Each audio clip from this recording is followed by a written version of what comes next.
भी किया था कि मैं केस प्रेजेंट। ठीक है आयशा, आप कर लेना केस प्रेजेंट। आप मुझे अपनी केस समरी है वो भेज दो तो यू कैन प्रेजेंट। आप डॉक्टर शनाज को कर दो प्रेजेंट कमिंग सैटरडे को। सैटरडे को ठीक है मैडम। मुझे आप एग्जैक्टली मुझे आपको भेजना पड़ेगा मैडम केस समरी हाँ मुझे भेज दो केस समरी अपनी, व्हाट्सएप में। अपने हॉस्पिटल का नाम, केस समरी, और आपका नाम तो मुझे पता लग गया आयशा है, तो ये आप मुझे भेज दो तो हम कर लेंगे। ठीक है। ठीक है madam. Thank you madam. Welcome welcome. इसी तरह आप लोग जिसने प्रेजेंट करना हो एक्सक्यूज मी, केस प्रेजेंटेशन की हेडिंग डाल के अपना नाम, हॉस्पिटल का नाम, सा केस समरी भेज दो, तो इंशाल्लाह जिस भी उसमें आपका स्लॉट साथ साथ ही होता जाएगा। एंड इट्स ऑलवेज बेटर कि ज़्यादा से ज़्यादा आप प्रेजेंट करो। उसकी वजह ये है कि वो लोग लकी हैं जो यहाँ ज़्यादा गलतियाँ करेंगे, और उसकी वजह ये है कि वो फिर वही गलतियाँ एग्ज़ाम में नहीं करेंगे। तो इस वजह से आपने जो है ना ज़्यादा से ज़्यादा प्रेजेंट करो। This is the right place कि जिसमें आप गलतियाँ करो, क्योंकि वो फिर एग्ज़ाम में कभी नहीं होंगी। ठीक है ना? तो जो लोग ज़्यादा प्रेजेंट करेंगे उन्हीं का फ़ायदा डेफिनेटली ऑफ कोर्स। ठीक है। अच्छा, हमने पिछली दफ़ा वाले केस की। वालेकुम मैडम। मैडम अस्सलाम आपकी वालेकुम। तबीयत सही नहीं? मेरी अस्सलाम नहीं, आई वालेकुम एम मैडम, फाइन आप थैंक ठीक यू। है? हाँ बिल्कुल ठीक। क्यों? यार आवाज से लग रहा था कि नहीं नहीं, मैं बिल्कुल ठीक हूँ, बिल्कुल ठीक हूँ, thank you, I am fine. अच्छा, अब द थिंग इज कि मुझे ये बताएं मिसबा कहाँ है? मैं उसका वेट कर रही हूँ असल में, जिनका लास्ट टाइम केस था। मैं यहीं पर ही डॉक्टर। Oh great. सो ठीक है, क्या हाल है मिसबा? आप अब अपनी अल्हम्दुलिल्लाह। पिछली दफ़ा की केस समरी को एक दफ़ा सबको बता दो, बिकॉज हमने उसी पेशेंट की हिस्ट्री और एग्जामिनेशन कर लिया था, इन्वेस्टिगेशंस जी भी डिस्कस की थी। वी वर जी। Left with the management, right? Left with the investigation part also. TVS आपने कहा था आप खुद देंगी नेक्स्ट टाइम, ताकि ऑल फिर उसी राइट, पे कंटिन्यू हो सके कि क्या ठीक है। मैनेजमेंट अदरवाइज करनी है हमने इसमें। एक पूरी डिस्कस बात कर ली थी इन्वेस्टिगेशंस की, कौन सी होनी है कौन सी नहीं, है ना? जी जी मिसबा। ठीक है, हेलो। तो समरी हम करेंगे। कोई कोई और बता दे। आई थिंक मिसबा का कनेक्शन का थोड़ा सा प्रॉब्लम हो गया। It was a case of fibroid, para 0+3, 32 years of age, और married for 11 years. Recurrent abortions with fibroid, or according to Misbah, it was, I think, around 20 week size uterus, or presented with a mass abdomen. Okay, कोई और बताएगा अगर summary में मैं कुछ miss कर रही हूँ? मिसबा जी का जी पता नहीं। हाँ, आ गई मिसबा वापस? जी जी जी जी जी जी, वहां तक हो गया था। जी, कौन बताने लगा था? समरी भेजी हुई है मिसबा ने actually. So patient was 32 years of age, married for 11 years, para 0+3, last abortion 7 months back, यानी कि वो conceive कर रही है। It's not a case of subfertility, but it's a case of recurrent abortions actually. Or she was admitted with irregular vaginal bleeding for 1 year, vaginal discharge, and she was very pale, normal BMI, and 14 week size, midline mass, mobile from side to side, firm. और उसके बाद हमने कहा था कि हम ultrasound वगैरह discuss करेंगे ताकि फिर अकॉर्डिंगली वो करें। पेल्विक अल्ट्रासाउंड जब आपने एग्जाम में मांगना है, pelvic ultrasound is one investigation which is the most important investigation. उसके वो आप अगर गलत मांग लोगे तो उस के ऊपर बिल्कुल कोई माफ़ी नहीं है। तो पेल्विक एग्जामिनेशन मांगने का सही वाला तरीका आपको आना चाहिए कि if you say I need pelvic examination और टीबीएस, तो आगे से एग्जामिनर कहेंगे कि what do you want to see in the ultrasound और इन टीबीएस। तो इसका जवाब कौन देगा? Considering this patient who has got 14 week size mass on abdominal examination, इसका जब आप अल्ट्रासाउंड मांगोगे तो क्या कहोगे? कोई भी एक अटेम्प्ट कर ले, जो भी समझ आ रहा है बता दें। हम्म, बताओ, कोई भी बता दो ना। अल्ट्रासाउंड में क्या मांगोगे? जी नहीं मैं जी बोलूँ। आयशा।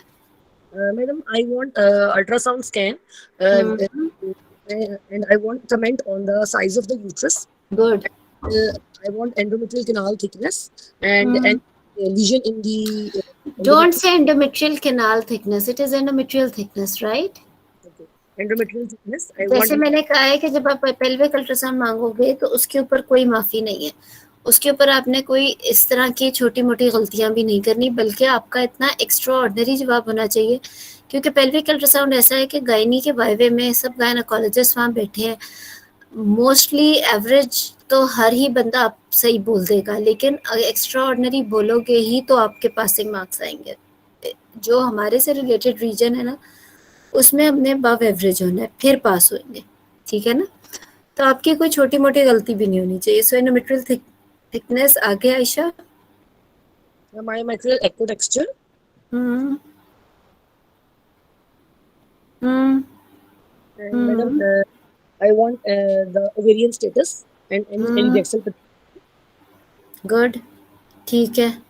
और Any mass in the endometrial cavity, हाँ, any good fluid in the Misbah, pouch of Misbah Douglas, is back. and any adnexal pathology along with any ovarian pathology with the ठीक size है, of the ovary. बिल्कुल ठीक है। So good, अच्छा आपने बोला, लेकिन इसको अगर आप इस तरीके से बोलो, देखो किसी भी पेशेंट का जब आप पेल्विक स्कैन मांग रहे हो, तो yes you will start from the size of uterus and you will start के anteverted or retroverted, and then you will then start from the endometrium. जब आप एंडोमेट्रियम, अब आप जो जो चीज़ मांगोगे ना, वो चीज़ बड़ी फोकस्ड और एलैबोरेटेड होनी चाहिए, उसमें कोई चीज़ मिस नहीं होनी चाहिए और उसका कोई मतलब होना चाहिए, यानी उससे रिलेटेड कोई ना कोई डायग्नोसिस होना चाहिए। अब आप जैसे कहोगे कि endometrial thickness, if you are asking about endometrium, तो आप कह रहे हो endometrial thickness, regularity, any blood flow, right. इससे क्या क्या Right. शो हो गया कि अगर कोई पॉलिप है तो मुझे थिकनेस में बता दे, उसकी रेगुलरिटी से पता लग जाएगा कि इज इट समथिंग सस्पिशियस और is it like a polyp or is it regular, and then the blood flow, that if there is any thickness or if there is any polyp, the blood flow Doppler भी वहीं पूछ लिया, then you will say endometrial myometrial echo texture to rule out adenomyosis, any myometrial pathology and any mass in the uterus. अब आपको 14 week size mass मिला है, then the origin of mass, उसका nature of mass or any diagnosis given, right? And then you will say that yes, adnexal pathology, ovarian status, and any other pathology in the pelvis or pouch, or any comment on pouch of Douglas, right? तो आपने जो भी चीज़ बोलनी है उसके अंदर कोई ना कोई डीडी या कोई ना कोई फोकस्ड बात या उसका कोई ना कोई मतलब हो, ऐसे हैपहैज़र्ड नहीं कि जैसे हम कह दें कि अल्ट्रासाउंड हमें पेल्विस चाहिए for uterus, tubes, ovaries etcetera, no, not like this. एक एक आपको, you have to be very focused and very elaborated about our region. कोई इन्वेस्टिगेशन हमारे रीजन से रिलेटेड है तो वो उसमें इधर उधर की नहीं चलती ना, ठीक है। अच्छा, so this is how you will ask for the pelvic ultrasound. तो इन्वेस्टिगेशन मेरा ख्याल है बाकी सारी हो गई। एक्सक्यूज मी मैम, इसको एक दफा रिपीट करते हैं प्लीज। ये सारा रिकॉर्डिंग में आ जाएगा, ठीक है, आप लोग सुन लेना, ये सारी ठीक है रिकॉर्ड हो रही है। तो because I know it's very important, you want to write it down, but you will get the recording, YouTube पे सब कुछ होता है। अच्छा मिसबा, मुझे ये बताओ कि इन्वेस्टिगेशन सारी हो गई थी इस केस से जी रिलेटेड? डॉक्टर, इन्वेस्टिगेशन सारी हो गई एक थी, दफा सिर्फ रिपीट कर टीडीएस दो रह लिस्ट गया ऑफ सर। इन्वेस्टिगेशंस, ठीक है। लिस्ट ऑफ इन्वेस्टिगेशन से पॉजिटिव जो थी, सिर्फ नहीं, पेशेंट जो सारी है। बताओ मुझे। Okay, we have done with the RH factor and the blood group with the Good. complete blood count in which हाँ, hemoglobin was 7 and okay, all the indices were normal ठीक and है। peripheral film was not available and her TLC count and platelet count were normal and her RBS is 100 and NTSCB is negative non-reactive with the hepatitis B surface antigen also non-reactive, COVID PCR was non-reactive and urine detail report showing nothing was normal and in specific we are haemoglobin कितना था, sorry? 777. Oh, okay, Hemoglobin was 7 ठीक with है। normal indices and peripheral film was not available and rest बस। ठीक है, और बताओ। और बाकी डॉक्टर्स का कुछ हुआ हुआ नहीं था और हमने उस वक्त कुछ ट्रीटमेंट नहीं, जो टीडीएस हमने पे last time list of investigations discuss की थी उसमें और लिस्ट क्या थी?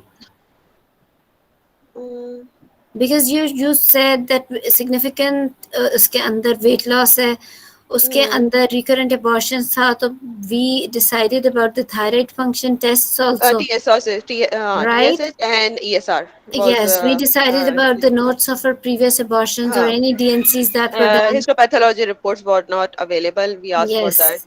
That previous और histopathology report was not available. बिल्कुल ठीक है. And then we said that ultrasound आपने मांगा and further investigations will depend on the ultrasound report. उसकी वजह ये है कि अगर वो fibroid आ जाता है तो फिर वो नहीं होगा. ठीक है, तो अभी तक किसी का कोई क्वेश्चन? हाँ डॉक्टर, एक और चीज हमने डिस्कस जी की थी, क्योंकि जी. पेपिस में मैंने नहीं लिया था, पेपिस में लेना चाहिए था, और HVS क्योंकि पेशेंट को वेजाइनल डिस्चार्ज की कंप्लेंट थी, Yes. लेकिन eight the time of examination उस वक्त डिस्चार्ज भी नहीं था, तो I haven't taken HVS. But वो अगर उसको दोबारा कंप्लेन होगी तो शायद हम वो भी दोबारा, उसका पेशेंट अगर दोबारा आती तो हम ले सकते हैं HVS At the अगर time, changes हो. at the time of Okay. examination, if you find any discharge which you think is not physiological, you will take HVS, right? सही. Okay. Pap smear, yes, you have to do it in every patient except कि उसकी previous screening सही चल रही है और she doesn't need a pap smear right now. But as हमारे जितने भी patients majority आएंगे उनकी screening नहीं हुई होगी, तो we almost in every patient will do the pap smear. So वो नहीं भूलना. आप अपने patient का DD बताओ मुझे. It could be submucosal fibroid or fibroid एक because second the Misbah, sorry, किसी और ने भी कहा है कि रिपीट करें. बीनेश भी चाह रही थी, आई थिंक TVS रिपीट कराना चाह रहे हैं. क्विकली जल्दी से एक दफा कर देती हूँ.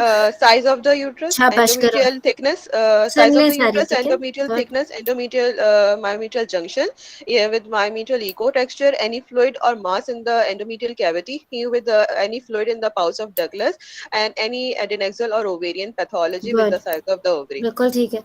ठीक है, अच्छा ये थोड़ा सा आपने अच्छा बोला है, but it was a bit haphazard in a way कि आप एग्जाम सिनेरियो में you can miss one or two things because it was a bit haphazard. So आप स्टार्ट करो, ठीक है, size of uterus, retroverted, anteverted, right, और उसके बाद आप उसको एंडोमेट्रियम से शुरू करो. ये ना हो कि मायोमेट्रियम के बाद दोबारा एंडोमेट्रियम पे आ जाए. जब आप एंडोमेट्रियम से अंदर से बाहर की तरफ जा रहे हो ना, so you will ask about endometrial thickness, regularity, any blood flow, then endometrial, myometrial echo texture, then myometrial pathology, any mass in the uterus, texture of the mass or exact origin of the mass, and then you will talk about ovaries, and then the POD, and as a whole pelvis, at any other pathology in the pelvis, right? I hope it is clear now. So you're going from inside out, from the endometrium to the pelvis actually. ठीक है, I hope it's clear. ठीक है Binesh, it's done. I hope आपदा ने भी पूछा हुआ है, so I hope it's clear now. Okay, so yes, now tell me the DD. Fibroid first of all, and then it could be as the patient is para 0+3 and 3 DNE, 2 DNEs actually has been done, then it could be adenomyosis, and patient complain of vaginal discharge और irregular bleeding. तो उस वक्त tuberculosis रखा था, लेकिन फिर आपने कहा कि ट्यूबरक्लोसिस रेयर है तो इसलिए नहीं बोलो, तो इस वजह से वो नहीं रखा था. फिर फाइब्रॉइड, एडिनोमायोसिस और बस यही दो हैं डॉक्टर, क्योंकि यूट्रस साइज 14 वीक है विद फर्म पूरा ग्लोबुलर सा मास था उसका. कोई ऐसा नहीं था कि मुझे मार्जिन सही से फील ना हो रही हो, या मास कॉन्टूर बिल्कुल स्मूथ था उसका. तो मेरे लिए तो फिर वो यूट्राइन पैथोलॉजी में तो बिनाइन में यही मेरे पास दो डिफरेंशियल. देखो डीडी जो अब हम एक सेपरेट क्लास डीडी में करेंगे, क्योंकि अब पूरा एक नया बैच आ गया है, सो डीडी पे मैं एक अलग क्लास करती हूँ कि डीडी आपने बनाना कैसे. इस पेशेंट के अंदर आपका जो डीडी आया है, कोई और अटेम्प्ट करेगा डीडी का? बीनेश बताए डीडी.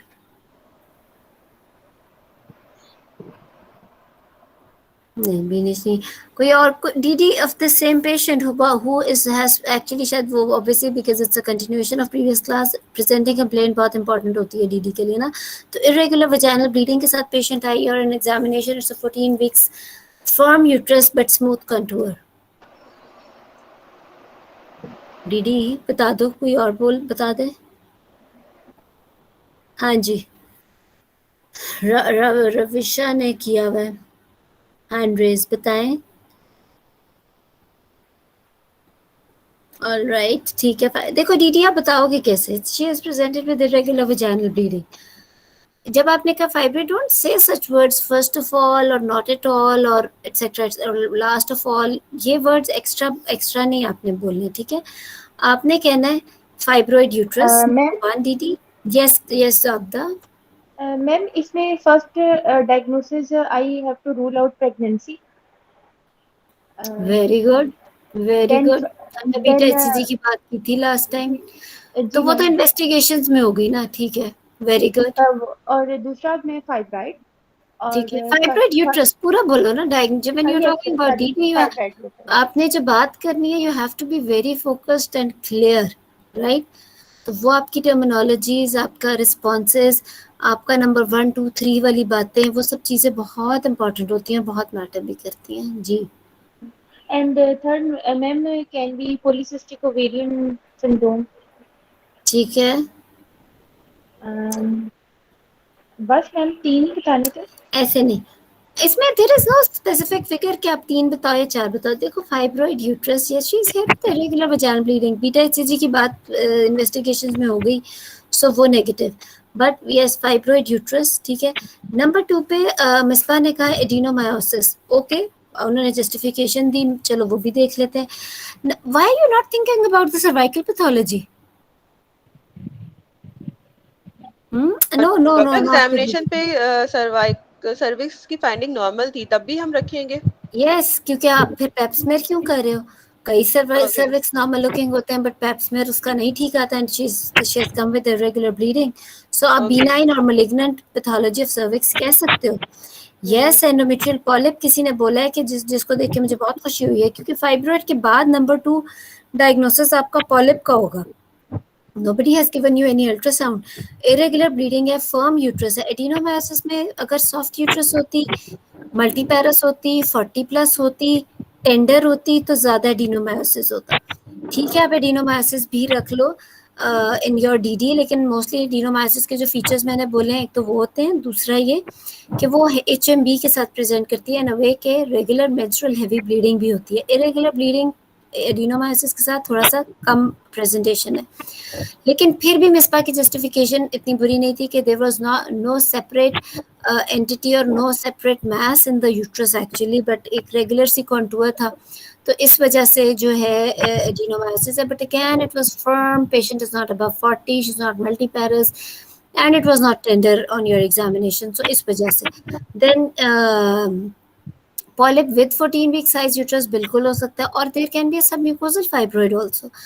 एंड देन फिर यूट्राइन पैथोलॉजी में तो या तो फाइब्रोइड आ गया, या पॉलिप ऑब्लिक फाइब्रोइड आ गया, या पॉलिप भी खाली अगर कह दो ना, अलग से फाइब्रोइड ना भी बोलो submucosal, because polyp is of different types. Fibroid polyp भी actually polyp ही है, but it's a fibroid polyp, right? And then there is an endometrial polyp, then there is a cervical polyp. So if you're saying endometrial polyp, yeah, if you're saying fibroid polyp, वो आपके DD में आ जाएगा, and then you'll talk about the cervical pathology. Saying PCO is not right, patient का BMI 20 है, PCO में या तो infrequent periods होंगे, या उसके अंदर आपको वेट गेन की हिस्ट्री, हर्सिटिज्म मिलेगा, सो एंड इनफर्टिलिटी, सो कुछ भी नहीं है पीसीओ वाला, so you better not talk about PCO. जो हैंड रेज करें, बेशक बीच में आप बोल भी लो, सुमैया ने हैंड रेज किया, बेशक बीच में अगर बात कुछ करना चाह रहे हो आप कर सकते हो। सो तो पीसीओ नहीं। और किसी ने क्या डीडी बोला, ठहरो मैं चैट भी खोल लेती हूँ। और किसी ने शायद ट्यूबोवेरियन मास बोला। When you are finding or you are getting a mass which is in the midline and it is in continuation with the uterus, and she is presented with irregular vaginal bleeding, then there is no chance that it's an ovarian mass. Ovarian mass presents with not with the irregular bleeding, but it presents with the mass or abdominal distension or pain. If ovarian mass is presenting with vaginal bleeding, it means she is having granulosa cell tumor, which is actually something which will never happen in exam, so उस चीज को छोड़ दें। So ovarian mass will always present with mass abdomen or pain abdomen or some abdominal distension. Irregular bleeding or any patient with a vaginal bleeding will have either endometrial pathology or cervical pathology. That is it. ठीक है, तो ये वाली चीजें नहीं। तो जी endometrial tuberculosis हो सकती है। एंडोमेट्रियल ट्यूबरकुलोसिस, एंडोमेट्रियल ट्यूबरकुलोसिस है क्या चीज? एंडोमेट्रियल ट्यूबरकुलोसिस होनी कब है? एक तो ये कि उसके फर्स्ट डिग्री रिलेटिव के अंदर ट्यूबरकुलोसिस हो। दूसरा, एंडोमेट्रियल ट्यूबरकुलोसिस, देखो ट्यूबरकुलोसिस का स्प्रेड क्या है, मेजॉरिटी में अगर पल्मोनरी ट्यूबरकुलोसिस है तो हेमाटोलॉजिकल स्प्रेड है या फिर डायरेक्ट स्प्रेड है। डायरेक्ट स्प्रेड ये है कि अगर इंटेस्टाइनल टीबी है तो उसके साथ वाले ऑर्गन्स को हो जाए टीबी।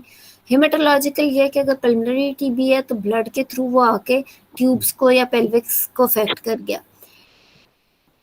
सबसे पहले ट्यूबें अफेक्ट होती हैं, उसके बाद कुछ और। एंडोमेट्रियम की involvement in tuberculosis is again something rare thing to happen. However इतना रेयर भी नहीं है कि मैं कहूँ कि होगा ही नहीं। दूसरी चीज, एक और रूट जो होता है ट्यूबरकुलोसिस का ये कि अगर हस्बैंड में ट्यूबरकुलोसिस है तो sexual transmission, but that is again a very very rare thing to happen. इस पेशेंट की हिस्ट्री में ऐसा कुछ नहीं था। Then how do such patient present? ये तो थी रिस्क फैक्टर की बात ना, जो मैंने आपको स्प्रेड के थ्रू बताया, ना उसको पल्मोनरी टीबी की हिस्ट्री, ना उसको इंटेस्टाइनल टीबी की हिस्ट्री। वो भी हो तो एंडोमेट्रियम तक वो बहुत देर बाद पहुंचेगा, उससे पहले ट्यूबे इफेक्ट होकर इनफर्टिलिटी हो जाएगी, वो भी इसमें नहीं था। फिर आपको इसकी हिस्ट्री में क्या मिलेगा? इसकी हिस्ट्री में if she is having endometrial tuberculosis, एक पेशेंट जिसकी एंडोमेट्रियम इफेक्ट हो गई है, तो वो पेशेंट एमेनोरिक होगी या इनफ्रीक्वेंट साइकिल्स होंगी। उसकी ऐसी ब्लीडिंग नहीं होगी कि उसकी HB7 हो जाए, ठीक है ना। सो इस पेशेंट में एक भी चीज नहीं जा रही। ये ब्लंडर्स है कि इसको ट्यूबोवेरियन मैस कहना, PCO कहना या ट्यूबरकुलोसिस कहना, ये वहीं पे केस खत्म हो जाता है, ठीक है ना। सो ये बात नहीं करनी। Pyometra, endometrial hyperplasia, you know, why endometrial hyper? 32 years of age में endometrial hyperplasia is again a rare thing to happen. किस एज ग्रुप में होता है endometrial hyperplasia? पहले ज़माने में 40 प्लस कहते थे, अब तो 45 प्लस पे कहते हैं, ठीक है। तो endometrial hyperplasia not at all। और उसके अलावा ये पायोमेट्रा बिल्कुल अलग चीज़ है, एंडोमेट्रियल हाइपरप्लेजिया अलग चीज़ है। पायोमेट्रा क्यों? क्या उसके अल्ट्रासाउंड के ऊपर, चलो अल्ट्रासाउंड तो मिला नहीं, क्या वो टेंडर है? पायोमेट्रा होती है पस इन द यूट्रस। एक पेशेंट जिसकी यूट्रस में पस है, she should get some septic symptoms. उसकी कोई फीवर, कुछ तो उसकी सेप्टिक होना चाहिए। Then when you examine a patient who is having pyometra, she should be very very tender, she should have very bad discharge, she should have a very tender uterus as well and a very soft one. Pyometra तो वो आपको examination में finding ही और मिलती है। so there is no chance of pyometra, not at all।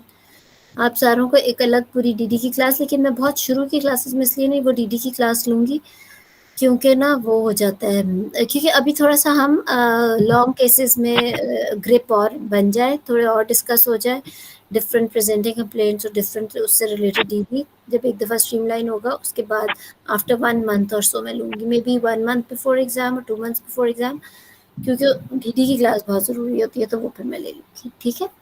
अच्छा, और एक इन्वेस्टिगेशन की क्लास भी लूँगी। सो ये बीच में मुझे याद भी करा देना, ठीक हो गया। सो अब समझ आ गई डीडी इस केस की? मैडम एंडोमेट्रियल हाइपरप्लेजिया हो सकता है? नहीं हो सकता ना, अभी बता रही थी। एंडोमेट्रियल हाइपरप्लेजिया कैसे हो सकता है 32 इयर्स ऑफ एज में? आपने जस्टिफिकेशन देनी है पेशेंट की पूरी हिस्ट्री, बायोडाटा से लेके उसकी रिस्क फैक्टर से लेके उसकी प्रेजेंटिंग कंप्लेंट ऑफ कोर्स है ही, और उसकी मतलब उस चीज़ को रिलेट करना है ना। 32 इयर्स ऑफ एज में एंडोमेट्रियल हाइपरप्लेजिया क्यों होगा? अगर हुआ भी, अगर किसी में हो जाता है, which is again a very very rare thing to happen, लेकिन अगर किसी में होता भी है तो किस में होता है? Patient has to be obese, उसके अंदर इनफ्रीक्वेंट पीरियड्स रहे हो तो एंडोमेट्रियम ओवरग्रो करेगी ना। जिसको इतने सारे पीरियड्स आ रहे हैं कि उसके 7 HB हो गए and then she is 32 with 20 BMI, how can she have endometrial hyperplasia? You don't need to talk about. So are you like going to do, if you are saying endometrial hyperplasia in your DD, this indicates that you will do her endometrial sampling before treatment. Are you going to do endometrial sampling in a patient with this presenting complaint at 32 years of age? I don't think so, ठीक है ना। वो भी blunder है, ये blunder वाली बातें ये नहीं करना, ठीक है। चलो गुड, अब हम मैनेजमेंट करते हैं। मिसबा हमें मैनेजमेंट पहले बताएंगी। आई होप कि डीडी क्लियर हो गया। कोई और क्वेश्चन करना है तो जरूर करें, because this is very very important part of the exam. Pass fail decide हो जाता है इस लेवल पे। जी वालेकुम सलाम। जी doctor Savita. Bleeding of endometrial origin. Bleeding of endometrial origin means that you have ruled out all the other causes, right? वो तो तब आपने डीडी बताना है. डीडी तो तब आप उसके एंड पे जाके तब बोलोगे जब आपको अल्ट्रासाउंड और चीजें मिल गई हैं जो सब कुछ नॉर्मल आ गया, एंड देन यू विल से. सो इफ यू आपने तो डायरेक्ट डीडी बताना है ना कि according to you she is having 14 week size uterus. सबसे बड़ी पैथोलॉजी तो वहीं मिल गई है. तो she is not somebody who is having bleeding without any reason. ठीक है. तो अगर 14 वीक साइज है, जैसे कि मिसबा ने कहा कि रेगुलर उसका कॉन्टूर है और फर्म है एटसेट्रा एटसेट्रा, तो उसमें yes because it's firm, it is non tender, तो फाइब्रॉइड यूट्रस. लेकिन इस आप डायरेक्ट फाइब्रॉइड भी बोल सकते हो. दूसरा आप सब म्यूकोजल फाइब्रॉइड नंबर 1 पे बोल सकते हो because is having irregular bleeding. अगर फाइब्रॉइड हो तो आपको अलग से मैस फील होता है यूट्रस के अंदर, वो फिर आप सारा एक्सप्लेन कर सकते हो. और दूसरा ये कि submucosal fibroid, then you can say that any other type of fibroid, then you can say it can be an endometrial polyp or any cervical pathology, maybe benign or malignant. ये आपके DD बनते हैं इस case में. ठीक है. ठीक है ma'am, thank you. Good, welcome. ठीक है, चलो मिसबा कुछ और पूछना है? Dr. TVS finding before moving ahead for the plan of management. ठीक है. So she is having 6 centimeters fibroid which is indenting the cavity, or rest of the things are fine. 6 centimeter fibroid indenting the cavity. Is it submucosal or intramural? It's intramural which is indenting the cavity, and it's a single fibroid. Any detail present at what level of intramural myometrial cavity is involved? बस scan पे ये लिखा है. Okay, it's more than 50% indenting the cavity. Okay. I will start with the plan of management. That first of all, I will counsel my patient regarding her diagnosis and its complication and its effect on her fertility. Then I will first start with the correction of anemia, and meanwhile I'll give her symptomatic relief in the form of hormones, so that I build her anemia. Then along with that, I will discuss her the plan of management in the form of desire of the patient, that she wants surgical intervention or non-surgical intervention. Better is to go for surgical intervention, but if the patient refuses for surgery, then I will first tell her about non-surgical minimally invasive procedures in the form of uterine artery embolism, but it's and in surgical management there is a choice of myomectomy with the and myomectomy again has 3 ways, like laparoscopic, laparotomy, laparoscopically removal, and hysteroscopically removal, and discuss the pros and cons of the each procedure along with the complication. And ठीक है. then अच्छा, good. ठीक है, यहाँ तक पहले बात करते हैं. बात ये है कि no doubt it was a good management, but मसला ये है कि ऐसे लग रहा था कि किताब है और वो किताब बस बोली जा रही है जिसमें फाइब्रोइड के चैप्टर खुल गया और वो मैनेजमेंट नहीं. आपने ये करना है बिकॉज वहाँ पे तो असल मरीज भी बैठा होगा. इस वक्त तो खैर हम विदाउट पेशेंट बात कर रहे हैं, लेकिन वहाँ पे तो इतनी रियलिटी है कि वहाँ असल मरीज भी बैठा होगा. सो आपने बात करनी है उसी मरीज को लेके. आपने जब काउंसलिंग, आपने ये नहीं बोलना कि बस हर मरीज फाइब्रोइड का है तो मैंने काउंसलिंग करनी है about diagnosis, complication, effect on fertility. This was actually the exact statement that you gave. No, आपने बात करनी है. I will counsel her and her husband regarding the diagnosis, which is fibroid uterus according to ultrasound. अब वो मरीज जो आपके सामने बैठा है, जो आप इमेजिन करो कि either you are doing a clinic और आपके सामने बैठा है, या you are doing in a OPD and patient and her husband are sitting in front of you. She's para 0+3, married for 11 years, no child with her. And now here with a scan report जिसके अंदर fibroid की report है, उसके mind में क्या possible सवाल हो सकते हैं जो वो पूछ सकती है. आपने वो सवाल इस लाइन काउंसलिंग की लाइन में बोलने हैं, वरना कोई फायदा नहीं इस लाइन का। क्या विल काउंसलर फ्रैंकली इस ये आपने मैनेजमेंट बड़ी अच्छी बोली है, लेकिन इसमें बिल्कुल भी पास नहीं हो सकता। इट वाज जस्ट बुक नहीं होना चाहिए। जो लॉन्ग केस है ना, it's not about book, it's about your OPD, जो आप वहाँ बैठ के कर रहे हो। आपके आगे पेशेंट बैठी है, ये you have to be very empathetic towards her. She is married for 11 years and para 0+3 and here is the mass in the uterus.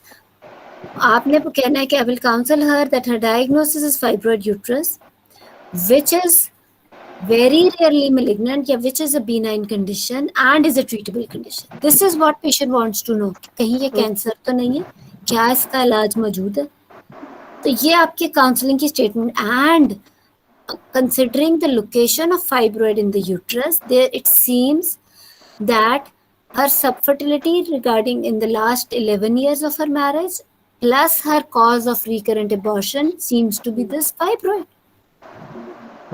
ठीक है ना? Also her bleeding problem which is leading to anemia is because of this fibroid, seems to be because of this fibroid, right? Isn't it so? Yes.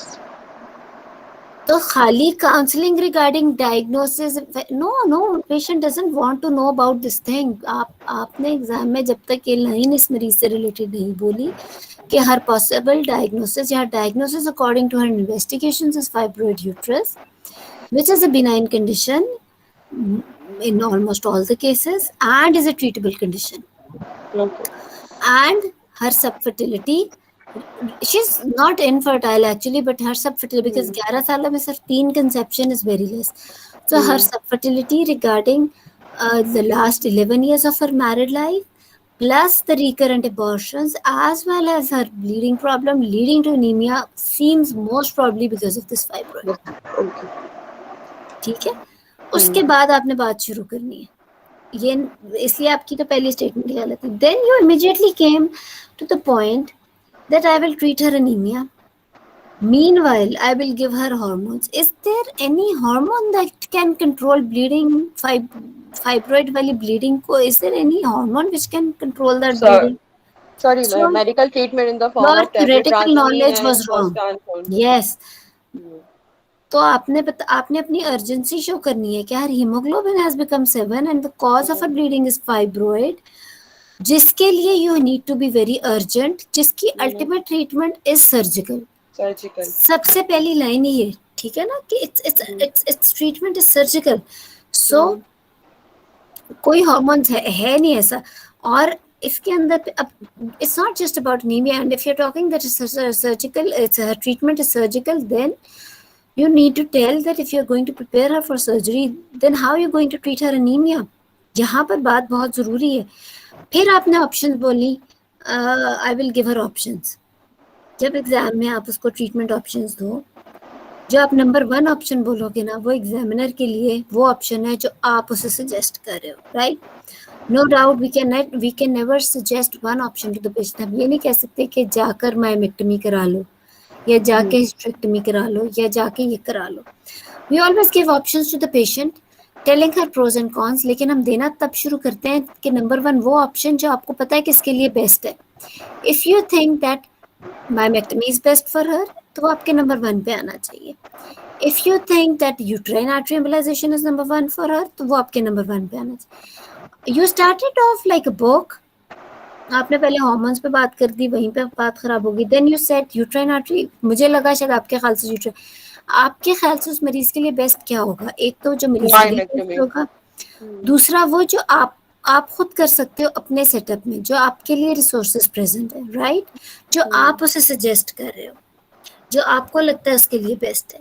सो अगर आप कह रहे हो myomectomy, तो अभी फौरन से मायोमेक्टमी पे आप नंबर 1 2 3 बोल दो कि myomectomy, and for you if you are saying that uterine artery embolization, then you say that myomectomy can be done through different roots.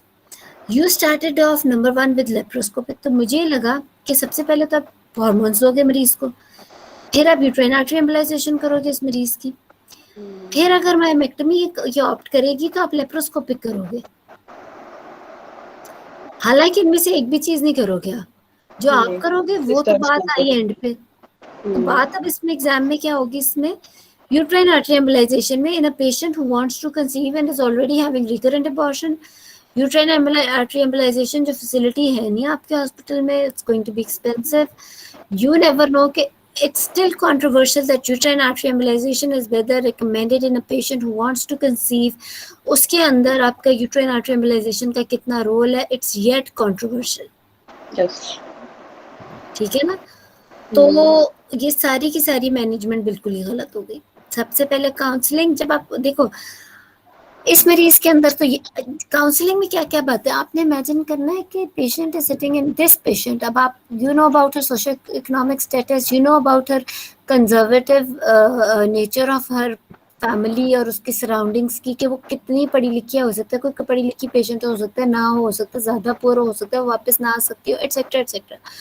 सो जो पेशेंट आपके सामने उधर काउच पे बैठा हुआ है, आपने उसी पेशेंट को इमेजिन करना है कि ये अब क्लिनिक पे मेरे सामने ये सारी चीज़ों के साथ बैठी है. Now I am here to counsel her regarding her future की मैंने अब इसके साथ करना क्या. उसमें मरीज के जहन में सबसे पहले क्या सवाल आता है, ये मैस है, ये कैंसर तो नहीं है, क्या इसका ट्रीटमेंट मौजूद है, मेरे सिम्टम्स इस मैस को ठीक करने से ठीक हो जाएंगे, या ये एक नई बीमारी है मुझे, या is it related to my symptoms जो मुझे पहले से चल रहे थे, क्या इस प्रोसीजर के लिए या इस पर्टिकुलर ट्रीटमेंट के लिए मुझे आप एडमिट पहले से कर लेंगी. ये सारे वो सवाल हैं जो आपने अपनी काउंसलिंग के 3 लाइनों में बोलने हैं. Your counselling can either pass you or fail you in exam. Counselling बहुत इंपॉर्टेंट है एग्जाम में हर मरीज की, चाहे वो ऑप्स का हो या गायनी का.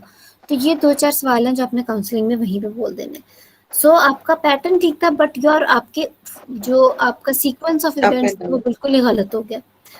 तो इसलिए आज सबसे इम्पोर्टेंट बात एक आपने ये सीखी है कि काउंसलिंग कितनी इम्पोर्टेंट है. दूसरी आपने इम्पोर्टेंट बात ये सीखी कि जब आपने ऑप्शंस बोलनी है, for example if you are saying that इस पेशेंट के अंदर I will give her options, तो number 1 option okay, number 1 option according to me भी ना कहो. जब आप नंबर 1 बोलोगे तो मायमेक्टमी, number 2 if you are saying uterine artery embolization, or number 3 whatever, right?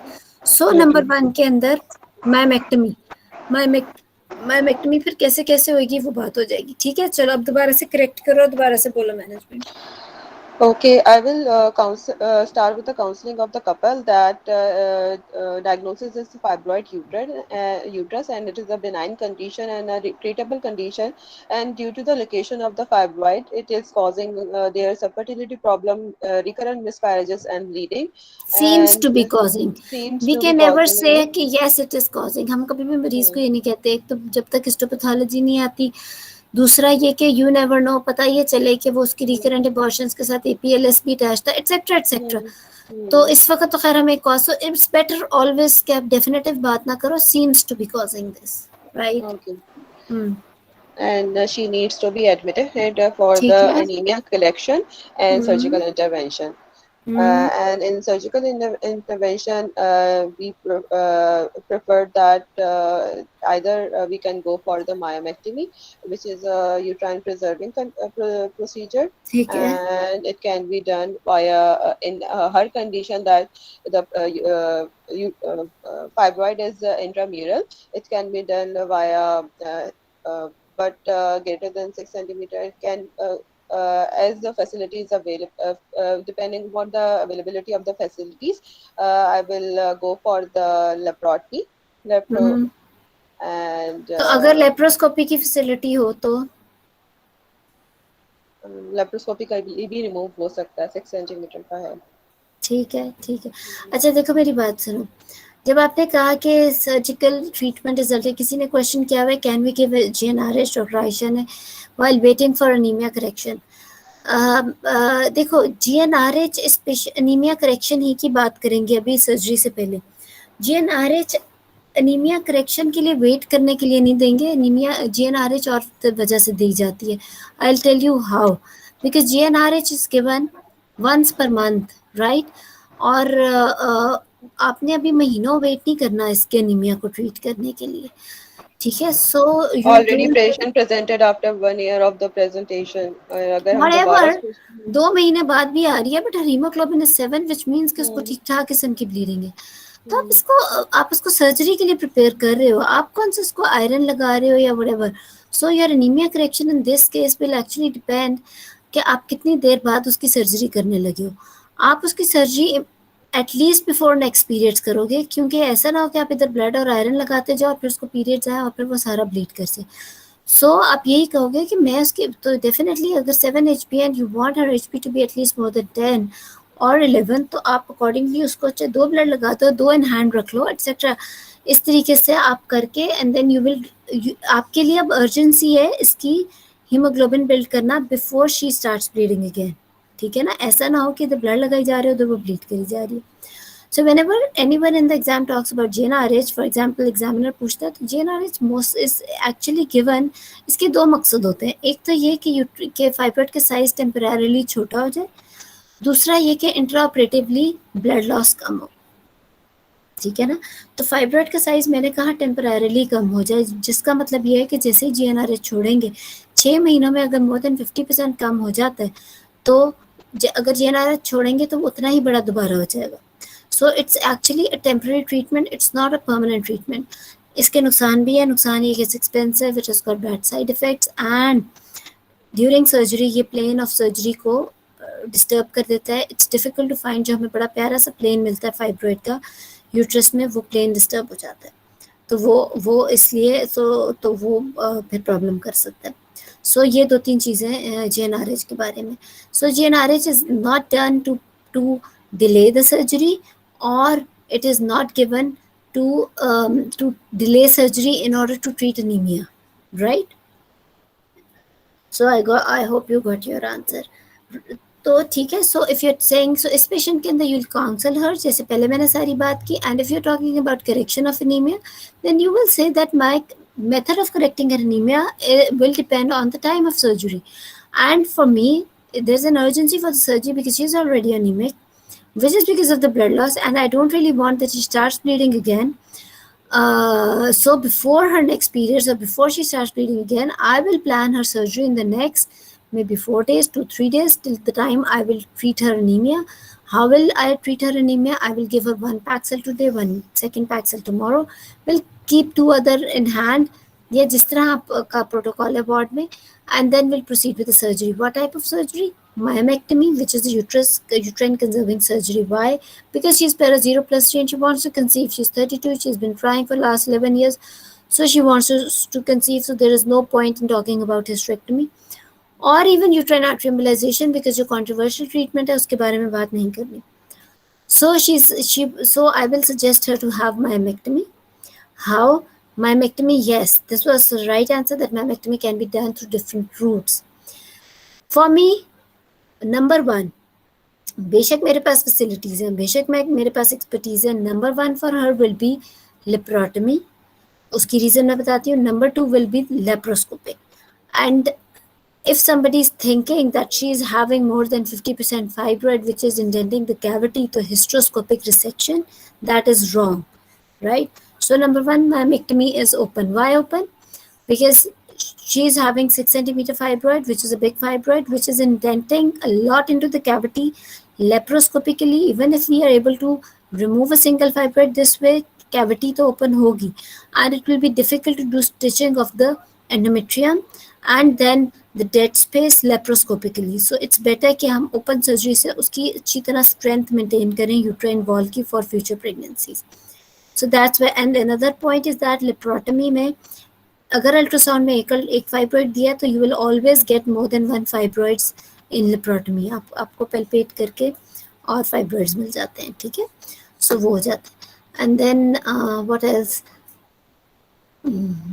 ठीक है. सो मायोमेक्टमी में आप ये करोगे.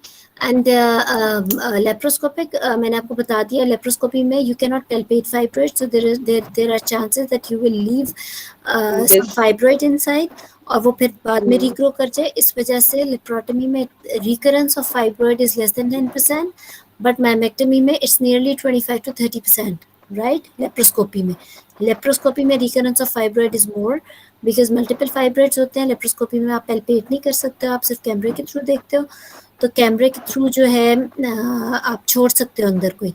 सो माइमेक्टमी हमेशा अगर ओपन करके की जाए तो वो इसलिए थोड़ा बेहतर रहता है। ये थोड़ा सा टेक्निकल बात थी, इस पर इतनी डिटेल में बात करने की जरूरत इसलिए नहीं होती क्योंकि एग्जामिनर्स अनफॉर्चुनेटली बहुत सारे are not very much laparoscopy इतनी प्रैक्टिस हो नहीं रही। बट ये है कि yes, open surgery is very very important, और ओपन ही हम अगर कर भी रहे हैं तो आप ओपन सर्जरी कैसे करेंगे? Yes, now explain the surgery you will be doing. Okay. First of all, I will take anesthesia fitness. First of all, last of all ऐसी बातें नहीं करनी, ठीक है? I will याद take से खत्म करो। cardiac fitness, anesthesia fitness, and then I will cardiac fitness, why are you sending anesthesia call to fitness, cardiologist? anesthesia fitness for the देखो, कार्डियक फिटनेस में तो आपने एक पूरे नए बंदे को नए डिपार्टमेंट से बुला लिया, कार्डियोलॉजिस्ट को लाके खड़ा कर दिया ना, तो anesthesia cardiac anesthesia why cardiac, why did you talk about her heart? anesthesia fitness, anesthesia Okay. fitness. Okay, I will take anesthesia fitness first, then take written informed consent from the patient and define her risk about intraoperative complication and need of blood transfusion, and keep two blood in hand, two cross blood in hand with yeah, keep the patient NPO midnight and shift to the OT in the morning with the fasting blood sugar levels, and in OT again recheck her diagnosis. Like diagnosis and readings, her diagnosis and investigation, and after induction of anesthesia, I will re-examine my patient for the place of incision. As the uterus size is 14-week size, I can go via Fenestril incision, and after clean and wrapping, go for the Fenestril incision, and then peg the gut and exteriorize the uterus. And palpate for the site of the fibroid, and depending on the site, I will proceed for the removal of the fibroid. If the fibroid is placed anteriorly, I will give a longitudinal incision over the maximum bulging, and then I will locate the plane of cleavage, and by line dissection I remove it and close and then at the end of the procedure I will check if the endometrial cavity is breached or not. If it's breached, I will close uterus in 3 layers, or if it is not breached, I will close in 2 layers, and then in the end I will make sure that the hemostasis is secure. As the fibroid size is 6 centimeter, I will make sure of good secure good hemostasis and minimal bleeding. how will you ensure that? It can be done pre-operatively, as already been discussed about GnRH, and I can also give vasopressin intramyometrial 4 to 6 units around the Very good. fibroid. Or I can apply Boney's myomectomy clamp, or actually it's not available in our setup. We usually tie drip set tube around the cervix so that it obliterates the uterine artery and relax it after 20 minutes so it does not cause cervix के round तो tonic tie करना बड़ा मुश्किल काम है। Doctor उस जो यूटाइन artery के लिए करते हैं वहीं पे एक टाई कर देते हैं। ठीक है, आई अंडरस्टैंड दैट। ठीक है, नहीं, you are giving very good answer. ठीक है, good. Then and particular surgical technique should be used. Single incision over the uterus should be given with minimal bleeding, minimal use of the cautery to prevent adhesion formation, and adhesion formation. And Good. just after securing hemostasis, I will close the abdomen in the बस reverse manner. क्या miss कर दिया? Is she just a case of fibroid uterus? Doctor, she is a case of infertility too. I'm not doing a diet test right now as She's not a case of fertility. sir. Last abortion 7 months back है। endometrial biopsy.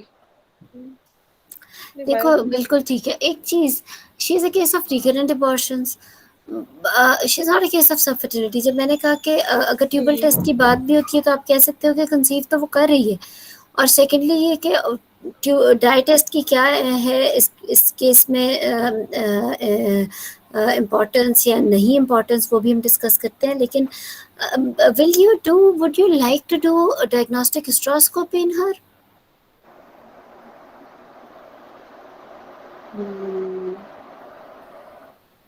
Anyone? It's better. It's better in a way. Normally एक patient जिसके अंदर fibroids की tendency है उसके अंदर polyp भी हो सकता है. दूसरा, if it is indenting so much into the cavity, you would like to see exactly कि कहीं ये किसी ऑस्टियम को ब्लॉक तो नहीं कर रहा ट्यूब के, या फिर ये कि is it really the cause for her recurrent abortions कि इतना ज़्यादा इंडेंट कर रहा है. मतलब etc. Yes, it's better to do hysteroscopy, diagnostic hysteroscopy before you go with the laparotomy. And when you do the laparotomy और आपने जब उसका incision दिया as it's given in the ultrasound, then yes, fibroid is going to indent the cavity. ठीक है, तो आप कहोगे कि cavity open हुई है. I would like to, अगर आपने diagnostic hysteroscopy नहीं की या फिर आपके पास फैसिलिटी फॉर एग्जांपल नहीं है डायग्नोस्टिक हिस्ट्रोस्कोपी की, तो आप कहोगे कि I would have done diagnostic hysteroscopy but I didn't have that facility. तो जब मैंने ऊपर से कैविटी खोल लिया तो तब मैं कैविटी चेक कर लूँगी, राइट? और तब मुझे अंदाजा हो जाएगा कि कितना इंडेंट. आपने ड्यूरिंग सर्जरी ये चीज़ शो करानी है that you really need to see exactly कि यूट्रस के कैविटी में इसका कितना इफेक्ट था, ताकि आप और ज़्यादा पेशेंट को काउंसल कर सको और आपको खुद भी पता चल सके कि इसके जितने सिम्टम्स थे वो वाकई इस फाइब्रॉइड की वजह से थे. और उसके अलावा during surgery you have to be very particular, you need to check her tubes. आपने पर्टिकुलरली, क्योंकि जब हम इसके नोट्स डालेंगे तो हमने डेफिनेटली लिखना है कि ट्यूब्स वर नॉर्मल लुकिंग और free till fimbrial end, right? This is how we write the notes as well in such a patient, ताकि कोई शक ना रह जाए कि ट्यूबों का कोई मसला तो नहीं था. और साथ ही फिर इसी तरह ओवरीज पे कमेंट. तो जब when you did very good, आपने बहुत अच्छी मायोमेक्टमी बताई है actually. You were so good in preventing the blood loss. You were very good throughout, and then you should have also mentioned that as she wants to conceive later on, she is actually such a case जो कि करना ही conceive बाद में भी चाहती है. तो you would like to reduce her adhesions as well. खुद ही से बताते हैं hyaluronic acid का भी जिक्र हो जाता कर देते तो और भी अच्छा था. तो ये सारी कुछ बातें हैं कि she is not just a case of myomectomy. वही बात है, आपको थोड़ा सा और खोलना है दिमाग अपने मरीज के accordingly. You have to treat the patient. बड़ी एक मशहूर saying है, treat the patient not the disease. आप एक डिजीज को पकड़ के बस बुक पे चले जाते हो. No, you have to tell the practical things. ठीक है, this is what the viva is all about. तो आपने उसी तरीके से बात करनी है. When you are doing surgery, you are not doing a surgery of fibroid uterus, you are doing a surgery on a patient who is a case of recurrent abortions and HMB, right? इतना bleeding के 7 HB. तो आपकी surgery का उसको फायदा होना भी है कि नहीं. पता ये चले कि फाइब्रॉइड तो था जी बिल्कुल सबसे रोजन, ठीक है, तो बाहर की तरफ वो पूरा फाइब्रॉइड है पेडंकुलेटेड सा, तो ना तो कैविटी को अफेक्ट किया हुआ ना कुछ. आप फाइब्रॉइड निकाल दो, बाद में पता चले उसका तो हार्मोनल इम्बैलेंस था और APLS था. तो सर्जरी का फायदा, तो जब when you are doing a surgery you need to be very particular कि इसके बाद मैं उसे काउंसल कर सकूं कि इसका क्या प्रोग्नोसिस है, राइट?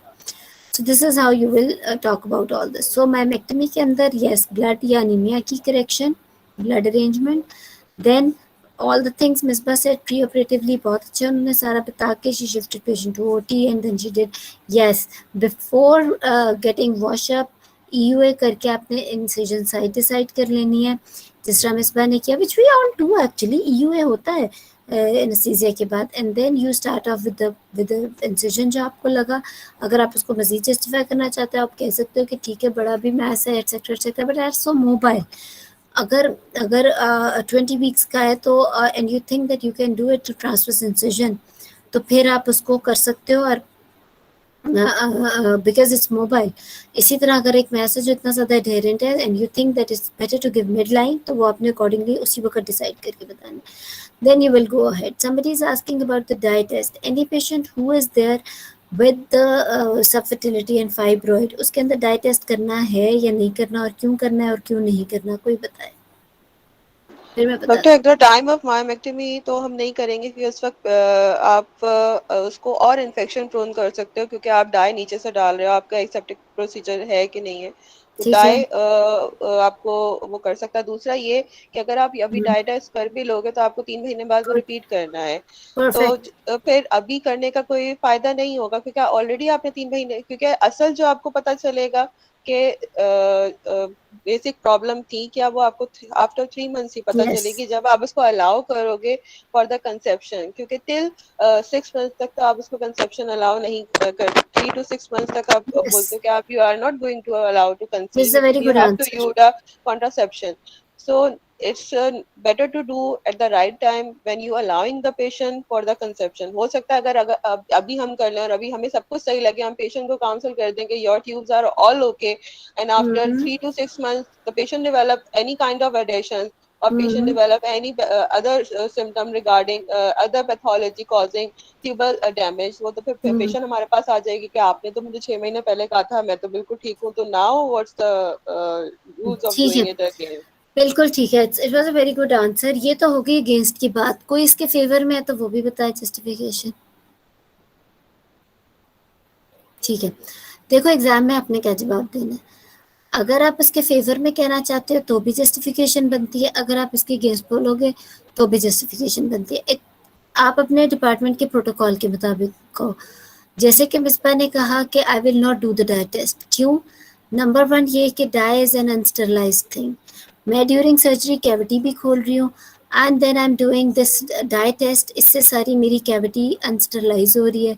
उसके अलावा ये है कि कैविटी ओपन हो रही है तो एब्डोमेन तक डाई आ रही है या फिर उधर से ट्यूब से डाई आ रही है। So it's an unsterilized thing being done unnecessarily, क्योंकि मैंने 2-3 मंथ्स के बाद उसका पेटेंसी टेस्ट इसलिए चेक करना है because now patient got a surgery done. और कई दफ़ा अगर पहले ट्यूबें खुली भी हों तो मायोमेक्टमी से भी तो बंद हो सकती है ना, बिकॉज इट्स जस्टिफाइड थिंग कि सर्जरी हो गई, डिजन्स बन गई और ट्यूबें बंद हो गई। क्यों? मायोमेक्टमी के बाद बिल्कुल ट्यूबें बंद हो सकती हैं, इसमें कोई किसी का वो आप नहीं कह सकते फॉल्ट है।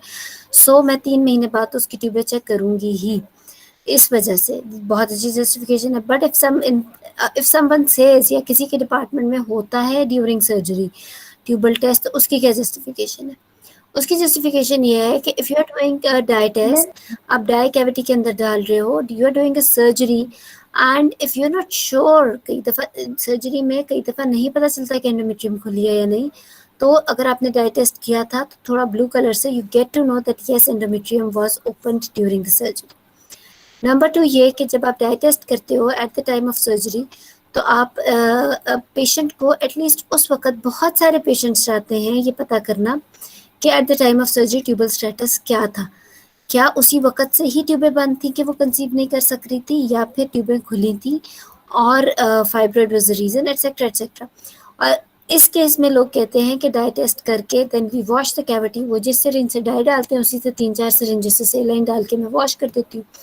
सो इतना भी अनस्टरलाइज नहीं होता, बट मुझे ये फ़ायदा हो जाता है कि हल्का सा भी ब्लू कलर हो तो I get to know exactly कि कैविटी ब्रीच हुई है कि नहीं। सो सेकेंडली ये कि at the time of patient को भी और मुझे भी थोड़ा काउंसलिंग का पता लग जाता है कि उसका एग्जैक्ट स्टेटस क्या था। ऑल्दो 3 मंथ्स बाद ट्यूबल पेटेंसी मैं चेक करूँगी। So both things are correct. जैसे आपके डिपार्टमेंट में होता है उस हिसाब से आप बता दो। अगर नहीं होता तो बहुत अच्छी जस्टिफिकेशन मिसबा ने बताई है, वो बिल्कुल ठीक आंसर है। अगर होता है तो आप उसके ये फ़ायदे बता सकते हो। ठीक है? मैम लाइक हमारे डिपार्टमेंट में tubal pregnancy at the time of myomectomy ही चेक होती थी, तो मैम ठीक है, आई कैन बिल्कुल। कई लोग फिर 3 मंथ्स आई बाद भी नहीं कराते, लेकिन मैं ये सजेस्ट करूँगी कि एग्ज़ाम में करा लो। Ma'am, I can justify like that ki, with the, as my patient is already open with the surgery. At the meantime, I am treating the cause of the the possible cause of the subfertility. Meanwhile, I will check the tubal status, and also I बिल्कुल, will check that cavity have breached or not.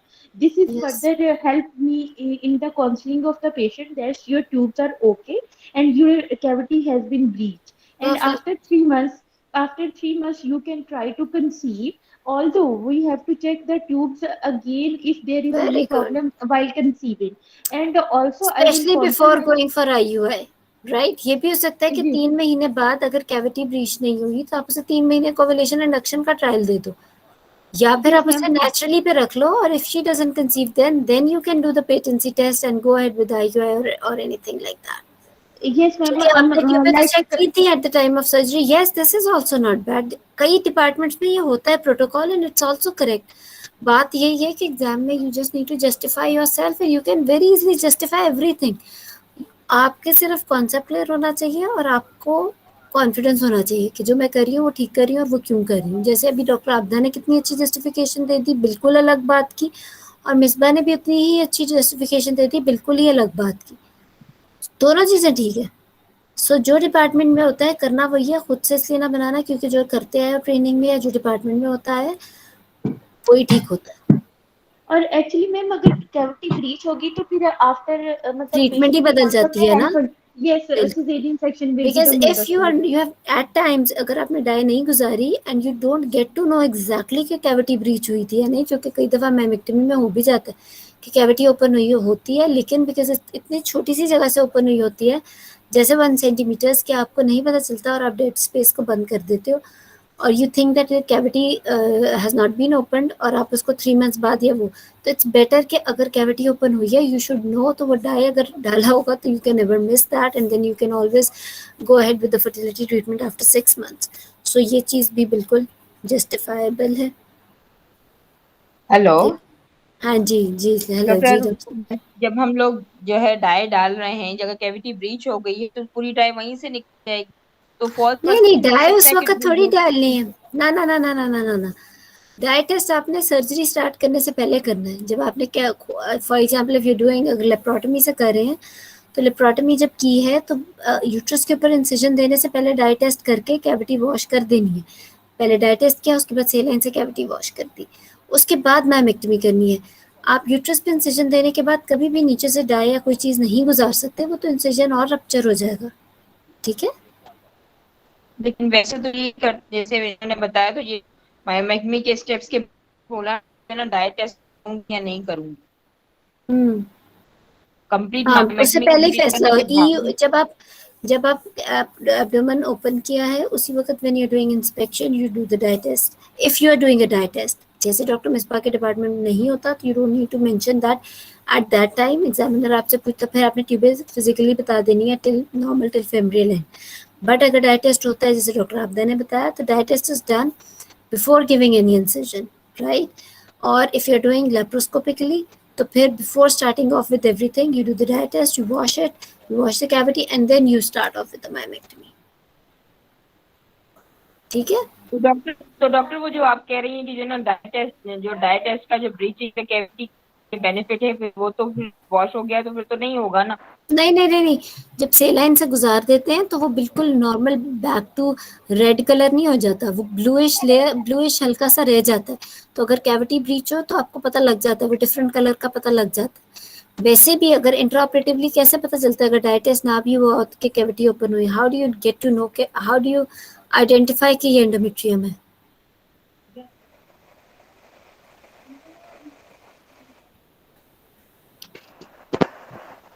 During myomectomy कैसे पता चलता है कि cavity खुली है या नहीं? कौन बताएगा? डॉक्टर टेक्सचर ऑफ एंडोमेट्रियम से, टेक्सचर ना बोलो, यस, कलर ऑफ बड़ा एंडोमेट्रियम। जबरदस्त। टेक्सचर नहीं, कलर। कलर हमारी बॉडी में हर चीज का, ये भी अल्लाह का काम है कि हर चीज का कलर डिफरेंट है। यू नो, एंडोमेट्रियम का कलर डिफरेंट है, ट्रांजिशनल एपिथेलियम का कलर डिफरेंट है, ओवरीज का कलर डिफरेंट है, ट्यूब्स का डिफरेंट है, ट्यूबल म्यूकोसा का डिफरेंट है। जब ब्लैडर खुलता है तो कैसे पता चलता है? कलर ऑफ ट्रांजिशनल एपिथेलियम से, वो एक डिफरेंट कलर होता है। जब एंडोमेट्रियम खुलती है तो वो मरूनिश सा कलर, वो एक कलर डिफरेंट होता है, मायोमेट्रियम से डिफरेंट कलर होता है। So it's not basically not particularly texture, it's more of a colour, right? So but again, अस्सलाम agar if you can miss endometrium when you are when you're doing it, तो अगर तो die से पता लग सकता है, नहीं भी है तो मिस ने बड़ी अच्छी जस्टिफिकेशन दी डाई टेस्ट ना करने की। कुछ कोई पूछना चाह मैडम मैं रहा ये था? पूछना चाह रही थी, अगर हम स्टार्ट ऑफ प्रोसीजर में डाई टेस्ट करते हैं and then we open the abdomen, तो हमें ट्यूब्स क्लोज मिल रही हैं, तो मैंने ये कहीं डिस्कशन पहले सुनी थी कि at the end of procedure जब हम मैक्टमी कर लें complete before closing the abdomen, तो हमें अगेन डाई टेस्ट कर लें कि मैक्टमी के बाद हमारे tube never never never never, it's a blunder in exam, it's a blunder in surgery. You have done myomectomy, you have done suturing of the dead space and the serosa, and now you आप pressure से नीचे से die भेज रहे हो, तो आपकी तो सारी जो रिपेयर है वो खराब हो सकती है ना। आपने एक कपड़ा स्ट्रॉन्ग रिपेयर सिर्फ 5 cc वो सेलाइन हम पुश करेंगे जो नेवर, क्यों पुश करोगे, क्यों कर रहे हो पुश? अच्छा डाई नहीं आई तो फिर 5 से 10 सीसी करोगे ना, फिर प्रेशर से तो पुश करोगे। डाई टेस्ट का मतलब तो फिर देखो सिर्फ हल्का फुल्का डाई टेस्ट तो नहीं होता, dye test is a dye test है, फिर आपको प्रॉपर डाई पुश करनी है ना ताकि उसकी ट्यूबल पेटेंसी का पता चले। 5 सीसी से अगर डाई नहीं आई तो डज नॉट मीन कि डाई टेस्ट इज नेगेटिव, आप तो फिर उसे प्रॉपर करोगे। मैडम रूटीन में तो हम फर्स्ट फ्लो में 20 सीसी देते, एग्जाम में भी सर्जरी में भी, never do dye test after you have done suturing of uterus. ठीक, मेन सिर्फ सिंगल टाइम करें और पहले ही करें, पहले करें फिर बाद में 3 मंथ्स बाद तो करना ही, कर ही लोगे ना अगर करना है। अगर आपने एग्जाम में नहीं करना मायोमेक्टमी में डाई टेस्ट तो फिर मिसपा वाली जस्टिफिकेशन दे दो। ठीक, अगर करना है तो यस डॉक्टर आबदा वाली, but before you start of giving incision on the uterus. ठीक है, तो I think it was a very good discussion, बड़े अच्छे आपने क्वेश्चंस पूछे आज और आई होप कुछ क्लियर भी हुआ होगा। तो हम तो हमेशा सोचते हैं कि डाइट टेस्ट मायोमेक्टमी के बाद करेंगे, ये बहुत बड़ा ब्लंडर है सर्जरी में भी और एग्जाम में भी। Please don't do diet test after you have done suturing on the uterus. और ठीक है मैम मुझे एक और चीज भी पूछनी थी प्लीज मैम, जैसे जी। हमारे सेटअप में ब्लीडिंग कंट्रोल करने के लिए मतलब हमने टॉर्निकेट कभी भी यूज नहीं किया, हम लोग पर रेक्टर बट आपको मीजोप्रोस्टोल पता होना चाहिए। जी जी yes okay ma'am. Rectal misoprostol भी अब आ गई हुई है जिसका कुछ ना कुछ रोल है, बट बहुत ज्यादा इफेक्टिव नहीं है। मेथड जो सही वाले हैं ना वो मिस ने बताया, हालांकि we don't use GnRH, we don't use maybe yes, कई जगहों पे वेजोप्रेसिन नहीं अवेलेबल होता, कई जगहों पे टोर्निकेट नहीं होता, but these are the options that you should know at least के ब्लड लॉस कम करने की तैयारी प्री ऑपरेटिवली भी हो सकती है जीएनआरएच से related, and then intraoperatively good blood, good surgical technique, good site of incision, and then vasopressin and all the other thing. Misoprostol mention kar do, but misoprostol is not a single thing which can control blood loss. Blood loss में misoprostol तो cervical drive है इसका, but it's not that effective जितनी बाकी चीजें effective हैं जो मिसबा ने बताई थी। मैम मुझे सॉरी मुझे एक ना केस पूछना था, मुझे ना उसकी हिस्ट्री नहीं समझ आ रही थी उसको कैसे अरेंज करें। मैम मैंने परसों एक पेशेंट देखी, patient was 45 years of age और मैम उसकी ना प्रेजेंटिंग कंप्लेंट थी heavy menstrual bleeding from the last 6 months she used to bleed 8 to 9 days every 15 to 20 days free interval के साथ, और लास्ट 5 ईयर से मैम बहुत प्रोब करने के बाद ना मुझे लगा कि मतलब उसका रेगुलर साइकिल था। पहले वो मुझे कही थी कि नहीं एचएमडी ही है। आप तो एक काम करते हैं, it's a long case, why don't you do it in next class the whole of it. Ma'am exactly मैं ये प्रेजेंट करना चाहती हूँ, लेकिन मैम मुझे सिर्फ थोड़ा सा हिस्ट्री का टेम्पलेट बता दें इसको कैसे करूँ। और मैम उस पेशेंट का ना इसके अलावा ये मसला था कि जब मैंने उसको एग्जामिन किया, मैंने एचएमडी की सारी हिस्ट्री ले ली तो उसका प्रोलैप्स था 2nd डिग्री, और साथ में मैम फिर मैं तो परेशान हो गई कि मुझे समझ नहीं आ रही थी कि इसकी हिस्ट्री को कैसे अरेंज करूं। 10 साल से उसका प्रोलैप्स था जिसके लिए वो वंस स्पेशली उसने इंसर्ट करवाई थी और उसके बाद उसने मतलब शी डिडंट बॉदर। और मैं बताती हूँ, आपने इसका क्रोनोलॉजिकल ऑर्डर में जाना है। अगर कोई पेशेंट अपने मुंह से प्रेजेंटिंग कंप्लेंट में नहीं बोल रही, but on examination you get to know about some finding कि उसका प्रोलैप्स है, तो और फिर उसे पूछो तो वो उसकी प्रेजेंटिंग उसकी कंप्लेंट है because she is been using pessary for it, which means कि उसकी प्रेजेंटिंग कंप्लेंट है, तो फिर आप उसको क्रोनोलॉजिकल ऑर्डर में बोलोगे prolapse for 10 year and HMB और रेगुलर ब्लीडिंग फॉर 5 years और जिस तरीके से भी आगे। ठीक है, जी मैम एक्चुअली उसको वो ना पेस्टी उसने दिखाई और वो 3 दिन के बाद उसने निकलवा दी एंड शी डिडंट बॉदर्ड हर मतलब although bothered her activities but मतलब उसने खुद को उसको सर ठीक है, पे वो अब नहीं ये किया था। सारा हम अगले क्या क्लास में डिस्कस करेंगे। ठीक है डॉक्टर आपदा, आपने ये जो है ना प्रेजेंट करना है। ठीक है मैम, ठीक है मैम, मैं ठीक है, थैंक यू चलो मैम। Thank you.